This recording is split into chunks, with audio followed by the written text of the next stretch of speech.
우리 교회가 60년의 하나님의 은혜 속에서 여정을 잘 마치고 이제 새로운 60년을 향해서 나아가는 첫 걸음으로 2025년을 맞이했습니다.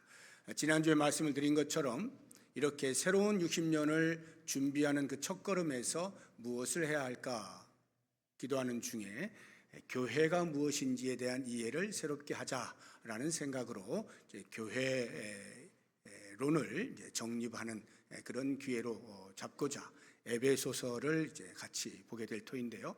그 중에서 2장 22절을 통해서 함께 지어져가는 교회라고 하는 표를 가지고 한 해 동안 열심히 달려가고자 합니다. 지난주에 말씀을 드린 것처럼 오늘까지 해서 두 주에 걸쳐서 한 해 동안 우리 교회가 나아갈 방향들을 말씀을 통해서 도전받고 또 여러 가지 사역들을 나누는 시간을 갖도록 하겠습니다. 지난주에는 교회 정체성에 대해서 같이 묵상해 보았는데 오늘은 그것을 넘어서서 교회 관계성에 대해서 함께 말씀을 묵상하고 지난주에 소그룹 운동에 대해서 같이 나누었는데 오늘은 3040 세대의 사역들을 놓고 함께 나누도록 하겠습니다. 교회 정체성이라고 하면 교회가 무엇이냐 또는 교회가 누구냐 이렇게 할 때 하나님 나라의 백성이다, 하나님의 자녀다, 하나님의 가족이다 해서 신분과 소속의 변화가 일어난 상태를 가리킵니다. 그렇게 신분이 변화되어지고 소속이 변화되어졌을 때 그것으로 멈추지 아니하고 그러면 어떻게 하나님의 가족으로서의 삶을 살 것이냐를 생각해 보아야 하는데 그것이 오늘 우리가 다루게 되어질 교회의 관계성이라고 하는 것입니다. 우리의 삶, 우리의 사명의 변화, 이것이 그리스도 예수 안에서 어떻게 우리에게 다가오는가, 하나님 나라의 백성답게 산다는 것이 어떻게 사는 것인가 하는 것들을 같이 나누어 보려고 합니다. 지난주에는 19절, 20절의 말씀을 가지고 묵상을 했는데 오늘은 21절, 22절 두 절의 말씀을 가지고 함께 묵상을 할 것입니다. 이 21절과 22절은 같은 내용의 반복, 병행법으로 기록이 되어 있습니다. 그래서 한 절만 보아도 그것이 또 다른 한 절의 내용이다라고 하는 것을 이제 우리가 보게 될 터인데요. 한 세 가지 정도를 같이 생각을 해보려고 합니다. 먼저 첫 번째는 그리스도 예수 안에서라고 하는 것입니다. 그리스도 예수 안에서 이게 무슨 의미인가? 먼저 21절을 보시게 되면 그의 안에서라고 표현이 되어 있고 조금 더 뒤로 가보시면 주 안에서 이렇게 표현이 되어 있죠. 이것이 22절에 보시게 되어지면은 성령 안에서 그리고 그 뒤에 가보면 그리스도 예수 안에서 이렇게 표현이 되어 있어요.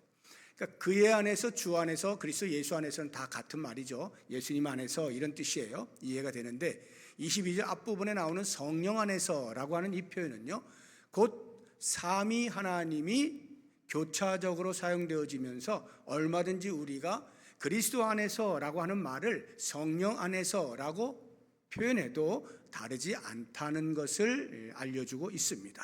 그래서 우리가 그리스도 안에서 성령 안에서 성전이 이제 지어져 간다, 완성되어져 간다라고 하는 것인데요. 이 그리스도 예수 안에서는 우리의 정체성을 알려주는 말이기도 하지만 한 걸음 더 나아가서 그래서 성도다움, 즉 성전의 완성의 근거가 예수 그리스도께 있다는 말입니다. 그래서 참 교회, 참 성전은요, 예수 그리스도가 중심이 되는 교회예요. 지난주에 이미 말씀을 드렸죠. 그래서 예수님의 성품, 예수님의 가르침, 예수님의 교훈, 예수님의 뜻, 예수님의 행동, 예수님의 정신, 이런 것들이 구현되지 않으면 교회 아니라 말씀을 드렸습니다. 참 교회는 언제나 예수 그리스도와 연결되어져서 그리스도께로 자라가는 그것이 참 교회의 모습이다. 그래서 우리의 예수님으로 인하여 새롭게 된 우리의 신분, 나아가서 그리스도를 닮아가고자 하는 완성의 자리에까지 그리스도와 함께 있어야 돼요. 그래서 그리스도는 우리에게 있어서 알파와 오메가가 되는 거예요. 처음과 마지막, 처음부터 마지막까지 전부 우리는 예수 그리스도와 함께 있을 때 의미가 발생하는 것입니다. 이것은 이제 지난주에 교회 정체성을 말씀드리면서 이미 다 나누었기 때문에 이제 여기까지 하고, 오늘 우리가 집중적으로 볼 것이 이제 두 가지인데, 하나는 함께라고 하는 것입니다. 22절 한번 보시면, 그리스도 예수 안에서 함께 지어져 간다 할 때 이 함께의 의미를 우리가 좀 알 필요가 있습니다. 21절에는 같은 의미를 이렇게 표현해 놓았어요. 그의 안에서 건물마다 서로 연결하여, 서로 연결한다, 이렇게 표현을 해 놓았습니다. 우리는 예수님을 믿어서 예수 공동체라고 하는 이 공동체 안에 들어왔어요. 그리고 예수님께서 우리 각각에게 다 삶의 목적을 두셨지만 전체로, 공동체로 하나의 목적을 갖게 하셨습니다. 우리 모두는 동일한 목적을 가지고 있어요. 그 목적이라는 것이 바로 성전된 우리의 완성을 향하여 나아가는 거예요. 성전된 우리의 완성, 그것이 우리의 목적이 되는 것입니다. 그렇다고 하면 이제 이것을 사도 바울이 건물에 비유해서 우리에게 가르쳐 주고 있는데, 우리 교회 앞에 그 옛날 OK 주방이 지금 바뀌었잖아요. 이렇게 건물 올라갔죠. 거의 완성 다 돼가는 것 같습니다. 거의 다 된 것 같아요. 그러니까 몇 개월 동안 우리가 쭉 그 진행 과정을 봐왔는데, 그 건물을 올리는 시공자가 건물을 짓기 위해서 필요한 자재들을 가지고 올 거 아니에요. 벽돌이 됐든지 뭐 이러저러한 뭐 빔이 됐든지 뭐가 됐든지 자재들을 다 이렇게 가지고 와서 필요한 곳곳마다의 적재적소에 필요한 자재들을 끼워 넣어서 같이 연결하여서 건물을 세워가는 것입니다. 이 자재들이 각각 있을 때는 독립된 개체로서 다른 자재와 아무런 연관이 없어요. 그런데 건물을 짓겠다라고 하는 목적 아래서 함께 모이게 되어질 때에 이 자재들은 서로에게 의미가 있게 되어집니다. 그래서 우리가 이 함께라고 하는 말을 할 때에 이제 사회적으로도 한동안 그런 그 언어 유희를 통한 그 말들을 많이 한 적이 있는데 들어보셨을 거예요. 같이 있는다라고 할 때 그 가치의 가치, 이런 말 들어보셨죠? 함께의 가치가 얼마나 크냐, 그래서 우리는 가치의 가치를 추구해야 된다, 이런 말들을 많이 썼어요. 실제로요, 사회 곳곳에서 이 가치의 가치를 드러내는, 즉 가치라고 하는 말을 사용하는 곳들이 많이 있습니다. 가치가 영어로 위드거든요. 이 위드라고 하는 말 많이 보셨을 거예요. 일단 아파트에 보시면 위드 아파트가 있죠. 위드 아파트에 사시는 분 계십니까? 네. 아파트 이름이 위드예요. 음악 그룹도 위드라고 하는 그룹이 있습니다. 어떤 기관이나 단체들도 위드라고 하는 이름을 많이 사용하고요. 심지어는 제품들에도 위드라고 하는 이름을 사용하는 경우를 많이 볼 수가 있습니다. 왜 그럴까요? 그만큼 이 위드, 함께의 가치를 알기 때문이고, 그 가치를 누리자라고 하는 차원에서 이런 이름들을 쓰고 있는 것입니다. 건물을 보실 때에 자재들이, 이런저런 자재들이 있는데 그것들이 함께 연결이 되어져 갈 때, 벽돌과 벽돌이 이어질 때, 자재와 자재가 연결이 되어질 때 비로소 건물이 완성되어지는, 즉 함께의 가치가 이어지는 거예요. 그래서 이 함께를 거부하게 되어지면 완성이라고 하는 것은 있을 수가 없어요. 건물이 결코 세워질 수가 없습니다. 그렇다고 한다면 우리 신앙 공동체를 한번 보시죠. 신앙 공동체, 성전이 이제 완성이 되어 가는 겁니다. 함께 지어져 가는데, 그 함께, 즉 나뿐만 아니라 내 옆에 있는 사람이 있어서 서로 연결이 되어질 때 비로소 공동체가 완성이 될 수 있는 거예요. 그렇다면 나의 다른 사람에 대한 태도가 어떠해야 할 것인가? 자재와 자재가 어떤 태도를 가져야 되는가? 소중히 여겨야 되죠. 존재에 대한 인정을 해야 되죠. 그런데 야, 너 필요 없어 하고 소외시키거나 배제하면 안 되는 것입니다. 또는 야, 너는 중요하지 않아 하고 무시해도 안 되는 거예요. 너 때문에 내가 돋보이지가 않아 반목을 일삼아서도 안 되는 겁니다. 소중히 여기는 거예요. 존중하는 거예요. 너가 있으므로 나의 의미가 발생한다. 너 때문에 내 가치가 있다. 이렇게 여기면서 서로 존중하고 소중히 여길 때 건물이 완성되듯 교회 공동체가, 성전이 완성되어져 갈 수 있는 것입니다. 그래서 한번 쑥스럽지만 옆에 한번 보실래요? 이렇게 옆에 한번 보십시오. 네, 누군가 앉아 계시죠? 그분이 나의 존재의 가치를 입증해 주는 분이에요. 중요한 분이라고요. 소중한 분이에요. 설령 마음으로 조금 불편한 관계가 있다 하더라도 결코 있어서는 안 될 사람이 아닙니다. 필요한 존재들이에요. 우리는 함께 할 때 공동체로 하나님의 거하실 처소인 성전이 지어져 가는 거예요. 이 사실을 꼭 기억하시면서 이제 본격적으로 좀 더 깊이 있게 묵상을 해볼 것은 이제 마지막 이 부분인데요. 지어져 간다라고 하는 이 말입니다. 22절 다시 한번 보시면 제일 뒷부분에 나오죠. 그리스도 예수 안에서 함께 지어져 가느니라 이렇게 되어 있어요. 21절은 어떻게 표현하고 있냐면 주 안에서 성전이 되어가고 이렇게 표현했어요. 그러니까 이런 표현들을 보면 전부 지금 가고 있다는 걸 알 수가 있겠죠. 공사 중이라 이 말에 건물로 보면 공사 중입니다, 진행 중입니다 이런 뜻이에요. 완성 상태가 아니라는 거죠. 그러면 완성 상태가 아닌 완성을 향하여 나아가는 지어져 간다라는 말 속에 담겨 있는 의미가 무엇인가 하는 것들을 깊이 묵상할 필요가 있는데, 첫째로 가고 있는 아직 완성된 상태가 아니기 때문에 교회 공동체 안에 실수가 있을 수 있고 갈등이 발생할 수 있다는 사실을 인지해야 됩니다. 이 땅의 교회는요, 이미 임한 하나님의 나라예요. 그렇지만 아직은 아닌 하나님의 나라예요. 이게 무슨 뜻일까요?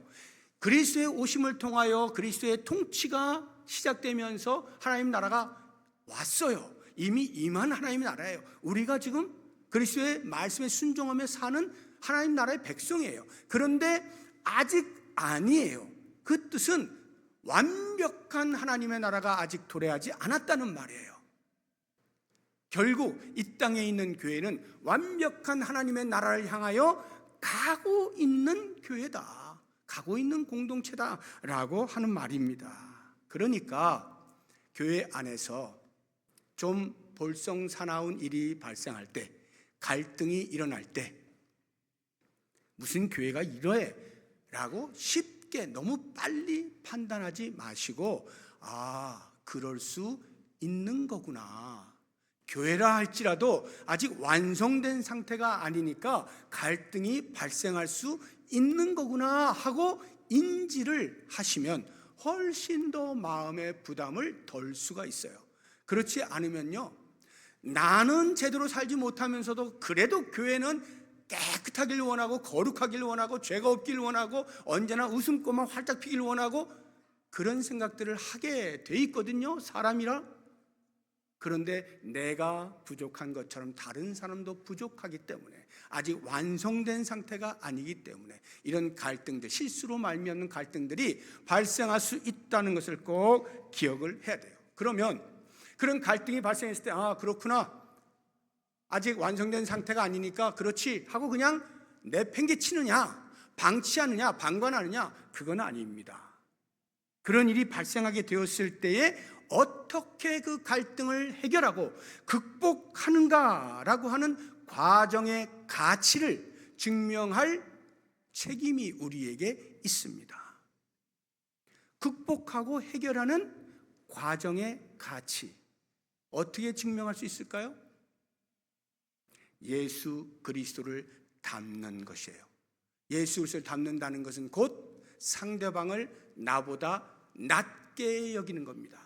상대방을 나보다 낮게 여기는 거예요. 그랬을 때에 갈등 가운데에서 이해가 발생하게 되어지고요, 양보도 발생하고 배려도 일어나게 되고 때로는 사과도 하게 되어지고, 또 때로는 용납도 하게 되어지는 겁니다. 이 모든 게 다 그 과정 속에 있어요. 극복과 해결의 과정이 반드시 필요해요. 왜? 완성을 향하여 가고 있으니까요. 그래서 저는 이런 말을 종종 여러분들에게 하는데, 역지사지의 너그러움을 가지십시오, 이런 말을 많이 하죠. 역지사지의 너그러움이 필요해요. 보통 사람은 자기가 한 말이나 행위에 대해서는 다 이유가 있고 타당성이 있어요. 남들은 욕해도 네가 몰라서 그렇지 내가 다 이래서 이렇게 한 거야 라고 하는 자기 자신에 대한 너그러움이 보통 다 가지고 있어요. 이 자신에 대한 너그러움만큼이나 다른 사람에 대하여 너그러움을 가지십시오. 이것이 역지사지의 너그러움이에요.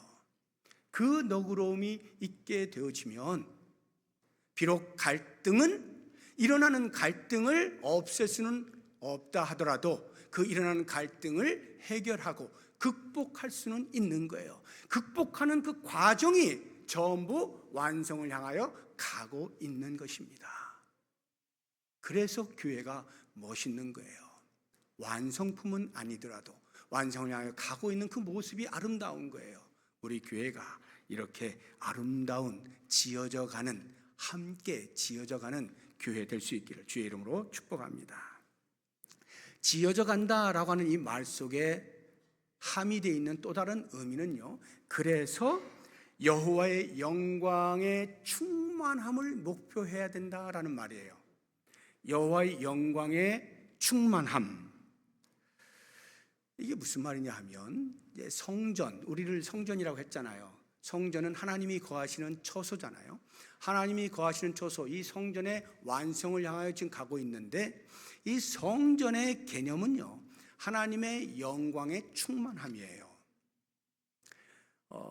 성전의 제일 처음 출발이 성막으로부터 시작됐죠. 성막은 하나님께서 모세를 통해서 이스라엘 백성들을 애굽에서 나오게 하셔서 가나안 땅에 들어가기 직전까지 광야의 삶을 살 때에 하나님께서 당신의 백성들과 함께 하신다라고 하는 것을 상징적으로 보여주시기 위해서 성막을 만들게 하시고, 성막 가장 안쪽에다가 지성소를 만들게 하시죠. 그리고 그 지성소 안에다가 언약궤를 두게 하시고, 언약궤의 덮개를 가리켜 시은좌 또는 속죄소라 해서 하나님이 앉으시는 자리, 그래서 하나님이 이스라엘 백성과 함께 계신다라고 하는 것인데, 그 상징을 보여주는 자리가 지성소, 성소라고 하는 거룩한 자리라는 말인데, 그 거룩한 장소의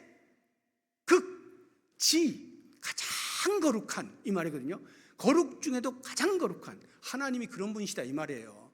그런 거룩하신 하나님이 이스라엘 백성과 함께 계시는 상징으로서 성막을 만들게 하시고 그 안에 지성소를 두게 하신 겁니다. 그렇다고 하면 하나님의 거룩을 나타내는 외적인 표현이 무엇인가, 성경을 보게 되면 영광이라고 하는 것을 알 수가 있어요. 그래서 하나님의 거룩의 그 극치, 지성, 극단적인 그 거룩의 외적으로 나타나는 표현이 하나님의 영광이 성막에 가득했다, 이런 표현이거든요. 모세를 통해서 만드신 그 성막이 완성이 되었을 때에 어떤 현상이 일어났는지 한번 보겠습니다. 출애굽기 40장 34절인데요. 같이 읽어봅니다. 구름이 회막에 덮이고 여호와의 영광이 성막에 충만하매. 여호와의 영광이 성막을 만든 이후에 충만했다는 거예요. 하나님의 거룩이 최상이다 보니까 영광이 충만한 거예요. 솔로몬이 가나안 땅에 들어와서 왕정 시대가 시작되면서 다윗 왕, 자기 아버지 다윗 왕이 준비해 놓은 것으로 성전을 짓잖아요. 그래서 솔로몬 성전 거대하게 짓지 않습니까? 그 성전을 다 완공한 다음에 제사장들로 하여금 언약궤를 그 지성소 안에다가 이제 갖다 놓게 합니다. 제사장들이 언약궤를 내려놓고 나올 때 어떤 일이 벌어졌는지 열왕기상 8장 10절 11절인데 같이 읽어봅니다. 제사장이 성소에서 나올 때에 구름이 여호와의 성전에 가득하매 제사장이 그 구름으로 말미암아 능히 서서 섬기지 못하였으니 이는 여호와의 영광이 여호와의 성전에 가득함이었더라. 여호와의 영광이 성전에 가득 충만했다 이 말이에요. 솔로몬 성전이 파괴되었습니다. 바벨론의 포로로 끌려갔어요. 그들이 이제 돌아와야 되는데 그 돌아와야 할 시기에 하나님께서 그 포로기에 있는 바벨론에 있는 에스겔 선지자를 통하여 환상을 보게 합니다. 돌아가게 되어지면 네가 성전을 새롭게 만들고 다시 내가 너희와 함께한다라고 하는 것을 알려주는 것을 환상을 통해서 보여주실 때 역시 마찬가지로 에스겔 43장 4절 5절을 보시면 같이 읽어봅니다. 여호와의 영광이 동문을 통하여 성전으로 들어가고 영이 나를 들어 데리고 안뜰에 들어가시기로 내가 보니 여호와의 영광이 성전에 가득하더라. 하나님이 임재하신다 이 말이에요.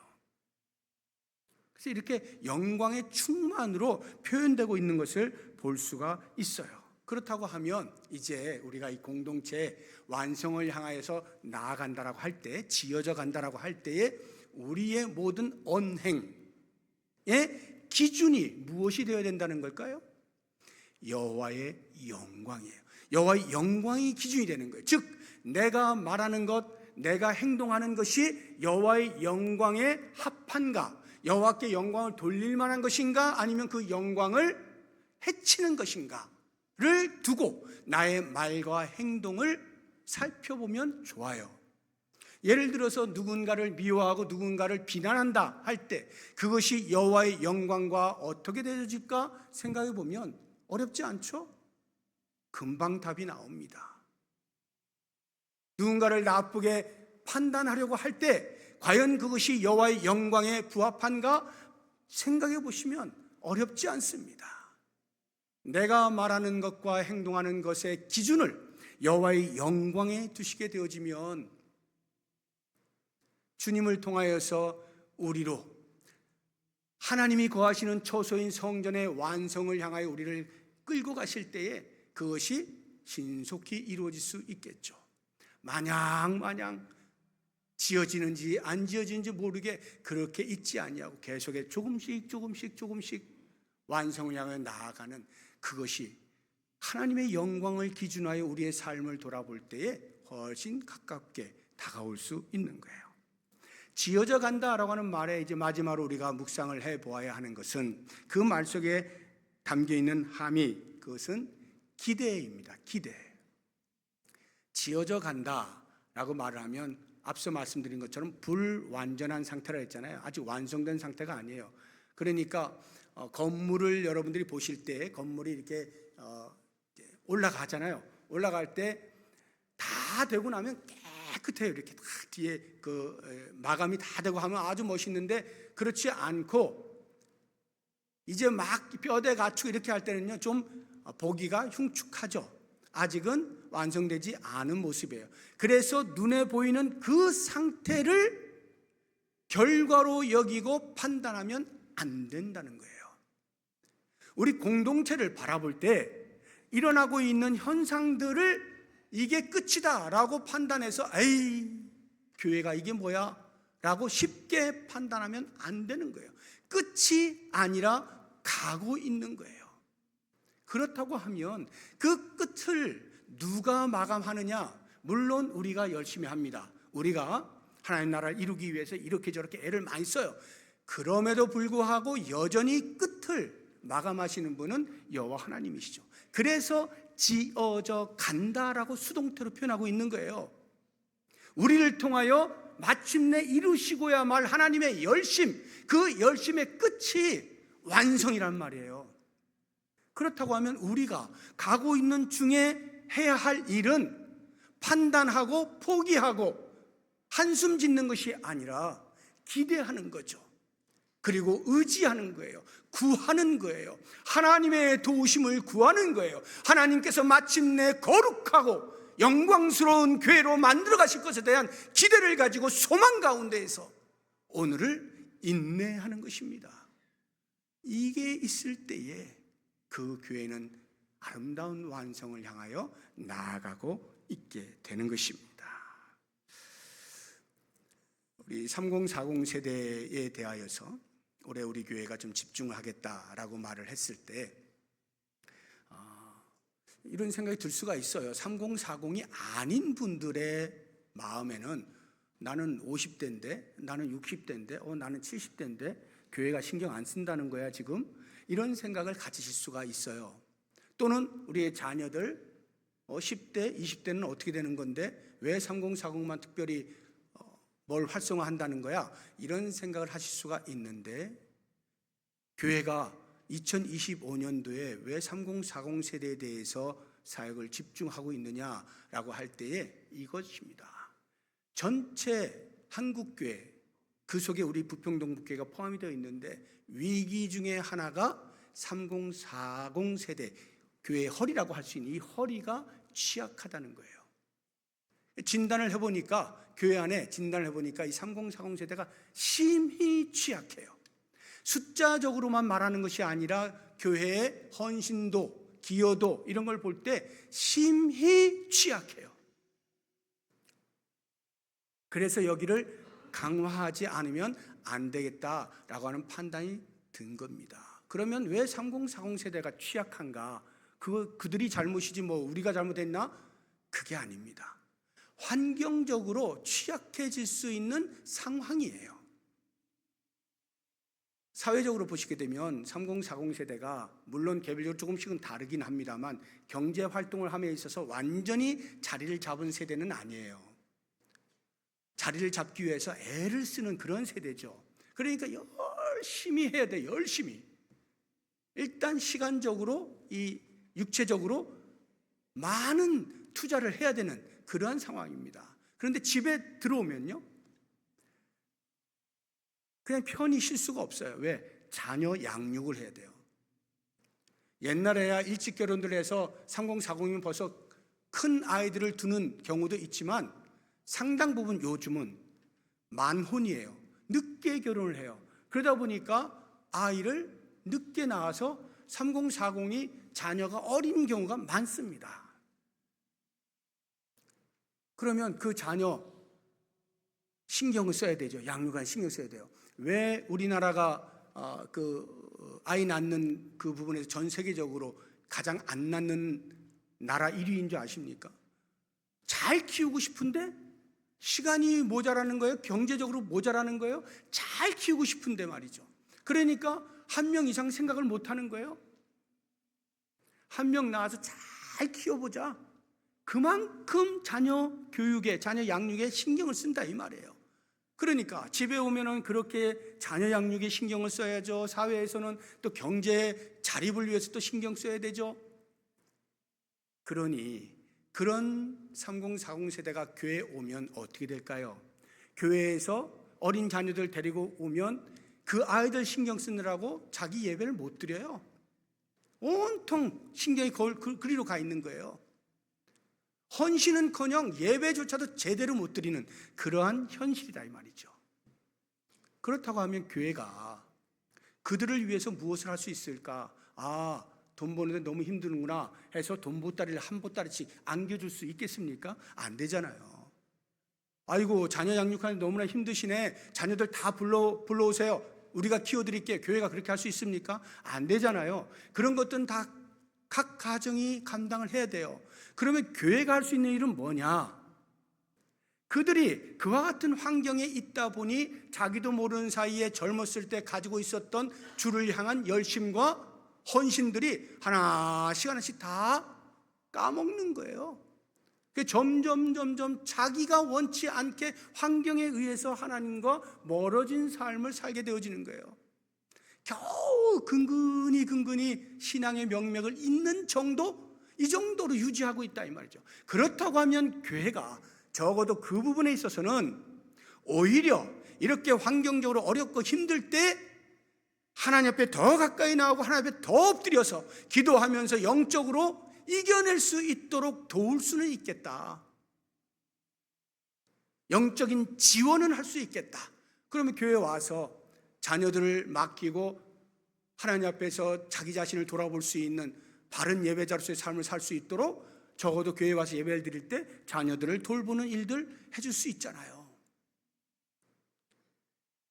그들이 함께 모여서 삶을 나누고 아픔을 나누고 같이 기도하고 해줄 수 있는, 그래서 자녀들을 좀 맡기고 그렇게 신앙의 회복을 위해서 일할 수 있도록 하는 시간들 마련해 줄 수 있잖아요. 이런 것들을 위해서 우리 교회가 올해 차세대위원회라고 하는 새로운 위원회를 신설을 한 거예요. 이 차세대위원회가 바로 그러한 지원을 하기 위하여 만들어진 것입니다. 그래서 1년 동안에 이제 이러저러한 행사들을 통해서 그런 영적인 지원들을 해 나가게 될 터인데요. 이것이 비단 어느 누구의 소수의 사람들의 하는 일이 아니라 교회 전체가 관심을 갖자는 것입니다. 우리 올해 새로 신설된 부서 가운데 하나가 시니어 사역부라고 하는 것이 있어요. 시니어, 어르신들 말하는 거예요. 어르신들 사역부. 시니어 사역부 딱 들으면은 어른들을 위해서 무엇인가 하는 사역이구나 이렇게 생각하시기 쉽지만 물론 그것도 없진 않아요. 그러나 핵심은 그게 아니라 비록 우리가 70이고 80이고 은퇴했다 할지라도 아직 건강하니 이 건강함 가지고 주를 위해서 무엇인가 해야 되는데, 이 공동체의 완성을 위해서 무엇인가 해야 되는데, 지금 교회 공동체 30, 40 세대가 취약하다고 하니까 그들을 위해서 우리가 무엇인가 일할 것이 있지 않을까 찾아보고 거기에 투자하는, 이게 시니어 사역부의 핵심 사역이에요. 대단히 죄송하지만 우리가 지금까지 고생했는데 또 하라고 이렇게 생각하지 마시고, 오히려 하나님 앞에서 지금 내 나이에 주를 위해서 일할 수 있다는 것, 주의 공동체를 위해서 일할 수 있다는 것이 오히려 더 영광스럽다, 이렇게 보시면 전혀 다른 관점이 됩니다. 정말로 하나님께서 기뻐하실 만한 개인의 삶뿐만 아니라 공동체가 될 수 있는 거죠.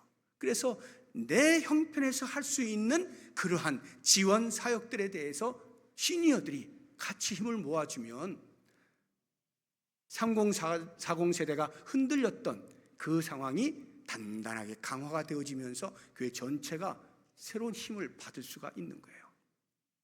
여러분, 이 건물을 보시게 되면요, 어느 한 부분이 약하잖아요. 그럼 그 부분만 망가지는 게 아닙니다. 때로는 그 부분 때문에 전체가 무너져 내릴 수가 있어요. 우리는 생생히 경험하지 않습니까? 1994년도에 있었던 성수대교 붕괴, 1995년 그 다음에 있었던 삼풍백화점 붕괴, 이게 전부 다 부분을 그 약함에 대하여서 소홀히 여겼다가 그냥 통째로 무너진 거 아니에요?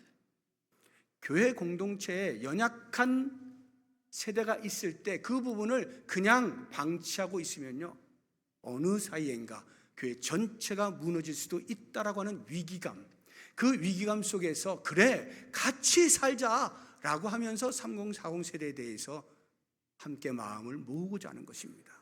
이런 부분에 대해서 여러분들이 뜻을 함께 해주시고, 그래서 이제 30, 40 세대가 튼튼해졌어요. 그러면 그 다음 또 연약한 곳이 어딘지 또 살피는 거죠. 그래서 그쪽을 또 지원하고, 이렇게 해서 계속해서 약한 부분들을 보강해서 교회 전체가 건강하게 완성을 향하여 나아갈 수 있도록 하는 것입니다. 어쩌면 오늘 말씀을 생각하시면서 이제 우리 교회가 향후 우리의 다음 세대에 이르기까지 60년을 책임지는 그런 영적인 자산들을 축적하고 행동들을 하기 위하여 실시되어지는 모든 교회의 사역들에 대하여서 같이 기도로 동참하시고 마음으로 모아주시고 또 우리의 몸으로도 같이 참여해 주시면서 좋은 교회, 주님께서 거하시기에 합당한 하나님의 영광이 충만한 그러한 교회 만들어갈 수 있기를 주의 이름으로 축복합니다. 기도하겠습니다. 하나님 아버지, 감사합니다. 주님의 교회입니다. 우리가 주님을 믿음으로 공동체 안에 들어왔습니다. 한 가족이 되었습니다. 서로에 대하여 어떻게 생각해 왔는지 다시 한번 말씀을 통하여 도전받습니다. 우리가 함께 지어져가는 교회임을 잊지 않게 해주시기를 원합니다. 너의 존재로 인하여 나의 가치가 있음을 알게 하셔서 서로 소중히 여기며 그리스도 안에서 형제 자매됨의 가치와 완성을 위해서 노력하고 애쓰며 격려하고 위로하며 사과하고 용납하면서 그렇게 좋은 교회 만들어갈 수 있게 하시고, 무엇보다도 주의 영광이 가득한 교회를 꿈꾸면서 오늘을 인내하고 함께 노력할 수 있는 복된 교회 되게 하여 주시옵소서. 예수님의 이름으로 기도드립니다. 아멘.